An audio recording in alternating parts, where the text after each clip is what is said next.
શું તમે જાણો છો કે દર મહિને તમારા પગારમાંથી કપાતો પીએફ તમને લગભગ 7 લાખ રૂપિયા સુધીનો મફત વીમો આપી શકે છે? એક પણ રૂપિયો પ્રીમિયમ ભર્યા વિના લાઈફ ઇન્સ્યોરન્સ કવર કેવી રીતે મળે છે? નોકરી દરમિયાન અકાળ મૃત્યુ થાય તો પીએફ ધારકના પરિવારજનો વીમા માટે ક્લેમ કેવી રીતે કરી શકે? નમસ્કાર દર્શક મિત્રો, હું સાહિન ધ લોકસત્તા શોમાં આપનું સ્વાગત છે.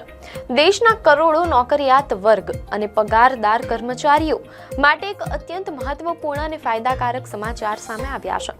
જો તમારો પણ દર મહિને પગારમાંથી પીએફ એટલે કે પ્રોવિડન્ટ ફંડ કપાઈ રહ્યો છે તો તમારા માટે એક એવી ખાસ સરકારી સુવિધા ઉપલબ્ધ છે જેના વિશે આજે પણ દેશના મોટા ભાગના કર્મચારીઓ અજાણ છે. મીડિયા અહેવાલોમાંથી પ્રાપ્ત માહિતી અનુસાર સરકાર અને કર્મચારી ભવિષ્ય નિધિ સંગઠન એટલે કે ઈપીએફઓ દ્વારા પોતાના સભ્યોને એક પણ રૂપિયો વધારાનો ખર્ચ કર્યા વિના 7 લાખ રૂપિયા સુધીનું મફત લાઈફ ઇન્સ્યોરન્સ કવર આપવામાં આવે છે. સૌથી મહત્વની વાત એ છે કે આ વીમા માટે કર્મચારીએ પોતાની ખિસ્સામાંથી એક પણ રૂપિયાનું પ્રીમિયમ ભરવું પડતું નથી. આખરે શું છે આ યોજના? કર્મચારીના અકાળ મૃત્યુના કિસ્સામાં પરિવારને આ 7 લાખ રૂપિયાનો લાભ કેવી રીતે મળી શકે? ક્લેમ કરવાની સરળ પ્રક્રિયા શું છે અને કંપનીઓ પાસે આ અંગે કયો બીજો વિકલ્પ ઉપલબ્ધ છે? આપણે આ વિશે વિગતવાર વાત કરીશું. સામાન્ય રીતે લોકોનું એવું જ માનવું હોય છે કે પીએફ ખાતામાં માત્ર ભવિષ્યની બચત અને નિવૃત્તિ માટેના પૈસા જમા થાય છે. મીડિયા અહેવાલોમાંથી જાણવા મળેલ છે કે ઈપીએફઓ પોતાના તમામ સક્રિય સભ્યોને એમ્પ્લોઈઝ ડિપોઝિટ લિંક્ડ ઇન્સ્યોરન્સ એટલે કે EDLI સ્કીમ હેઠળ આ ખાસ વીમા સુવિધા પૂરી પાડે છે.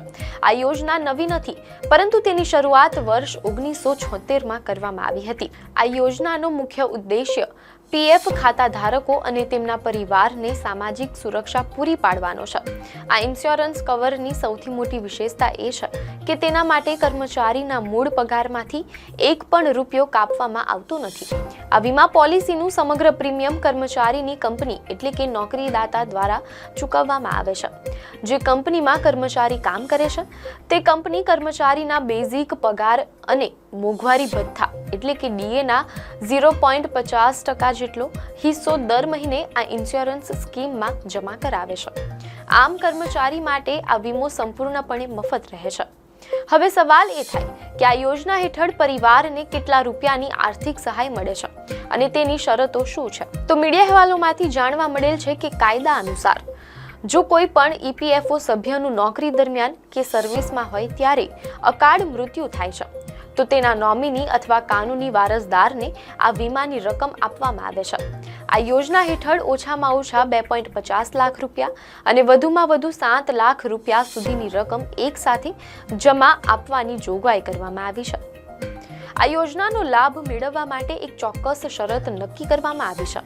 આ લાભ તે જ કર્મચારીના પરિવારને મળે છે જેણે પોતાના મૃત્યુના બરાબર પહેલા ઓછામાં ઓછા 12 મહિના સુધી સતત નોકરી કરી હોય. અહીં ધ્યાનમાં રાખવા જેવી બાબત એ છે કે જો કર્મચારીએ આ 12 મહિનાના સમયગાળા દરમિયાન કંપની બદલી હોય છતાં પણ જો તેનો પીએફ સંબંધ જળવાયેલો હોય તો તે આ લાભ મેળવવા માટે સંપૂર્ણપણે હકદાર બને છે. આ માટે માત્ર પીએફ એકાઉન્ટ સતત એક્ટિવ હોવું જરૂરી છે અને મૃત્યુ સર્વિસ દરમિયાન થયેલું હોવું જોઈએ. દુર્ભાગ્યવશ જો કોઈ સભ્ય સાથે આવી અપ્રિય ઘટના ઘટે છે તો પરિવારે ક્લેમ મેળવવા માટે કેટલીક સરળ પ્રક્રિયાઓ પૂર્ણ કરવાની રહે છે.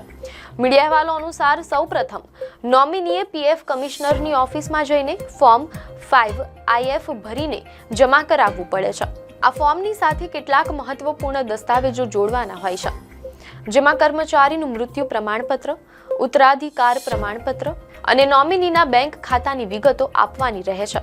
સામાન્ય રીતે બધા જ જરૂરી અને સાચા દસ્તાવેજો જમા થયા પછી ઈપીએફઓના નિયમો અનુસાર 20 થી 30 દિવસની અંદર આ EDLI ક્લેમનો ઉકેલ લાવીને રકમ ચૂકવી દેવામાં આવે છે. આ તમામ ઝંઝટથી બચવા માટે ઈપીએફઓ પોતાના તમામ સભ્યોને એક ખાસ સલાહ આપે છે. અહેવાલો મુજબ દરેક કર્મચારીએ પોતાના UAN પોર્ટલ પર જઈને નોમિનેશનની પ્રક્રિયા ચોક્કસપણે પૂરી કરી લેવી જોઈએ. જો સિસ્ટમમાં નોમિનીની વિગતો પહેલેથી જ અપડેટ હશે તો કોઈ પણ અપ્રિય ઘટના સમયે પરિવારને ક્લેમની રકમ મેળવતી વખતે ઓફિસના ધક્કા ખાવાની કે હેરાન થવાની નોબત આવતી નથી. આ યોજનામાં કંપનીઓ એટલે કે નોકરીદાતાઓ માટે પણ કાયદાકીય રીતે બીજો એક વિકલ્પ આપવામાં આવ્યો છે. કેટલીક કંપનીઓ સરકારી EDLI યોજનાના બદલે કોઈ ખાનગી વીમા કંપનીની સમૂહ વીમા એટલે કે ગ્રુપ ઇન્સ્યોરન્સ પોલિસી પણ પસંદ કરી શકે છે. મીડિયા અહેવાલમાંથી પ્રાપ્ત માહિતી મુજબ જો કોઈ કંપની EDLI માંથી છૂટ મેળવવા માંગતી હોય તો તેના માટે નિયમ એવો છે કે તેણે પોતાના કર્મચારીઓને એવી વૈકલ્પિક વીમા સુવિધા આપવી જ પડે છે જેનો લાભ EDLI યોજના હેઠળ મળતા 7 લાખ રૂપિયાના કવર જેટલો અથવા તેનાથી પણ વધુ હોય. એટલે કે કર્મચારીને મળતો આર્થિક લાભ કોઈ પણ સંજોગોમાં ઘટવો જોઈએ નહીં.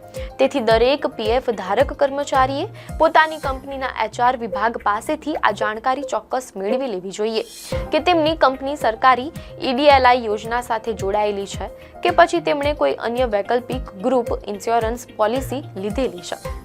આમ સરકારી યોજના હેઠળ એક પણ રૂપિયો ચૂકવ્યા વગર મળતી આ સામાજિક સુરક્ષા તમારા પરિવાર માટે મુશ્કેલીના સમયે ખૂબ મોટો આશરો બની શકે છે.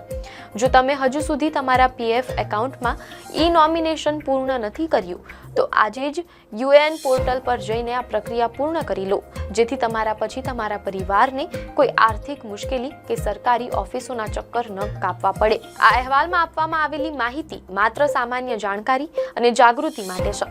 PF સંબંધિત નિયમો, EDLI સ્કીમ અને વીમાના દાવો એટલે કે ક્લેમ અંગેની તાજી અને સત્તાવાર માહિતી માટે કૃપા કરીને EPFOની સત્તાવાર વેબસાઇટની મુલાકાત લો અથવા તમારી કંપનીના HR વિભાગનો સંપર્ક કરો. આપને માહિતી સારી લાગી હોય તો વિડીયોને લાઇક અને શેર કરજો, ચેનલને સબસ્ક્રાઇબ કરજો.